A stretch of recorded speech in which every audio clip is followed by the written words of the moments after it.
Aastal 2009 oli otsustamise koht, kas jätkata iseseisvalt sissemakseid kohustuslikku kogumispensionisse või mitte.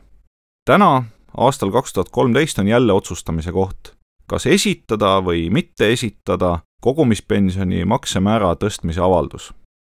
Need, kes esitavad maksemäära tõstmise avalduse, saavad aastatel 2014 kuni 2017 kõrgendatud määras kogumispensioni sissemakset.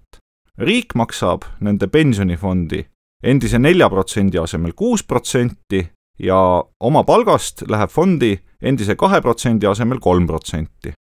Need, kes aastal 2009 ei jätkanud kogumispensioni makseid iseseisvalt ja ei esita nüüd maksete määra tõstmise avaldust, jätkavad aastatel 2014 kuni 2017 kogumispensioni sissemakseid endises määras, riigilt 4% ja oma palgast 2%.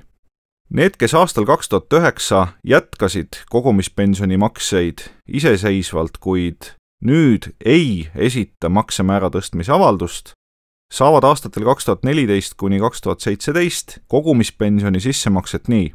Riik kompenseerib neile vabatahtliku maksete jätkamise ja maksab pensionifondi 4% asemel 6%. Oma palgast laekub pensionifondi endiselt 2%.